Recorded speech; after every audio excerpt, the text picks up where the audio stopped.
Hi folks, I'm Mike, this is InkDependence.com, and I'm outside today because I'm showing off an ink that has glitter and sheen and stuff all over it. So here we go. This is J. Herbin's Emerald of Chivor, and it's a greenish sort of ink, but it's chock full of glittery bits, and of course also you see that red sheen there around the pool. I'm actually holding this up and holding this thing still while the wind is calm. You hear the construction behind me. It's a lovely scene. So here we go. This written review, when you look at it on the blog, you're like, man, Mike made so many errors. Yeah, I was super tired. I don't even know why I was doing this. It was just really late at night, and I was like, I don't want to go to bed yet. I want to write this review. So I went ahead and wrote it, and I messed up a bunch of times. So anyway, this ink is pretty good at flowing until it stops. For me, it's good for about a writing session. I'm using it in this big Faber-Castell Ondoro. This is the Ondoro I'm talking about in the video. This is the big nib that it has, and this is how much it is willing to write now with Emerald of Chivor in it after a day. So yep, nothing. And the Ondoro has a nice wet nib. It's probably the wettest medium I have, probably. And man, after about a day, it just stops and will not write until I pull out the nib and the feed out of that pen and rinse it and then stick it back in there, and then it's fine. But man, it gets gummed up something good. So for me, I would say only use this in maybe a dip pen or a pen that you're going to wash out pretty quickly. I wouldn't use this as an everyday ink. I did see somebody yesterday at the Triangle Pen Club who was using it really successfully in a Preppy, and it's been in that Preppy for quite a while. So I don't know what to tell you about this ink, but I've had mixed results. So anyway, there you go. There's that. Bleed, feather, and spread. Yeah, it does those things, even though I totally forgot to write that on here. It definitely does bleed, feather, and spread. But it does have this great shading and sheen. So if you're writing on good paper, you're going to see really good results. That's the way that goes. Let's see, other commenty type stuff. Yeah, I do love the color of this ink. It's fine. The glitter is not overpowering. I don't think that's what's stopping up the flow because it doesn't seem to have nearly as much glitter as Stormy Gray does. Stormy Gray is a real sparkle pony sort of ink.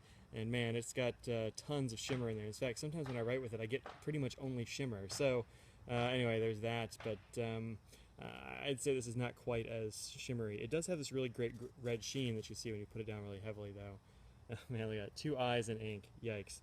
And here it is next to a bunch of other things, including Stormy Gray. Let me give this a little bit of a tilt. Catch some sunlight there. There's a whole lot of glare on my iPad screen, so I'm not sure if you're seeing it or not, but there we go. It seems like you are. Anyway, it's there next to some other stuff. 2 of my favorite blacks, Diamine's Onyx Black and Sailor's Kiwaguru, which is a fantastic black, as well as Stormy Gray, and Newler's Dostoevsky, which I've just gotten, and I'm pretty mixed about. I'm going to try that in a few more pens before I actually write the review. It's like a really pale color, so there's that. All right. There's my shadow. That's what I look like. Alright, here's the chromatography for this ink. Oh no! Oh no! It got away. The perils of doing this outdoors. There we go. In fact, now that I've shown off the color a bit, I'm going to probably go indoors. But here is Emerald of Chivor. There it is. There's chromatography. You can see it starts out as this really nice sort of aqua color down here, and then slowly fades up here with a nice like sideline of blue, and then the top notes are sort of blackish. So it's a really interesting ink, I think. And here it is on memnosine pad or paper. You can see lots of sparkle, not much sheen. This is a bit more absorbent than my Rhodia paper is. It's not a whole lot of sheen, but you see some of it, I'm sure. All right, so let's head inside and take a look at the water drop test. Okay, here we are inside again. So it's much calmer, much less construction noise. This is what this ink looks like indoors. It's more of a regular sort of green, I think. You do still get some of that shimmer and a little bit of the red sheen, but outside of bright sunlight, it's far less intense. All right, let's put some water on this and see what happens. Oop, got a little overboard, whatever, that's fine. You can never have too much water in a water test, right? All right, let that sit for just a sec.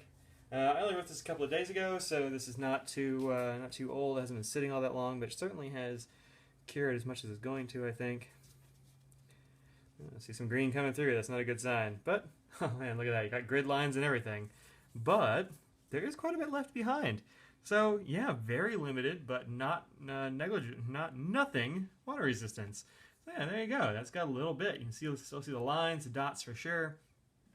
But yeah, a whole lot of it came up. Yeah. So here's the, this, again, just in case we didn't get it before. Where's my, there we go. This is the chromatography. And you can see that it really, a lot of it fled. I'm surprised there's so much water resistance as I see there in the video. But, you know, what are you going to do? That's the way it goes sometimes. Sometimes the chromatography is not exactly. Also, I put this on there and then let the water go. So this is maybe set for a little while and sort of worked its way into the paper a bit. Cured, perhaps. So, anyway, there you go. This is J. Herbin's Emerald of Chivor. And there you go. So, do I recommend this ink? Well, only kinda. I mean, the big problem is, let me find my pen. Here's the Ondoro. Is that this pen, which, as I said before, is my wettest medium nib. It's been sitting there for a couple of days. Absolutely nothing. It's definitely got ink in there. It's just not going to come out. And that's really disappointing. There's plenty of ink. Where's the gold? There's the gold. You can see it right there. The shimmer all kind of bunched up in one place. But even after shaking it up a little bit and making sure there's ink, yeah, nothing. So this one certainly does dry up really fast in my pens, and so I can't really recommend it for an everyday ink. However, for special occasions, as I say here, special occasion eye inks, it's very good. It's a very pretty ink. It's got some limited water resistance, so maybe even like address letters in it if you're real brave. But it's a pretty decent ink, even though it has some characteristics that I'm not in love with, like the bleed, feather, and spread. And here's the copy paper right here. It's this line, of course, right here. It says plenty of bleed. I turn it over. There it is. This line here, lots of bleed. In fact, it's the most bleed we've seen in a while. You see some more down here with a couple of inks that are coming up, but this is pretty bad. So a lot of bleed. This is really definitely a special occasion sort of ink. So there you go. This has been Emerald of Chivor. I'm Mike. This is Ink Dependence. If you like what's going on in the blog here, go over to patreon.com/inkdependence to find out how you can help support the blog. I am entirely Patreon supported only by my patrons. I have no other ads or anything going on. So if you like the blog and think it's something you might want to throw a buck at every month or so, that'd be awesome. I would love it. All right, that's it. Peace out.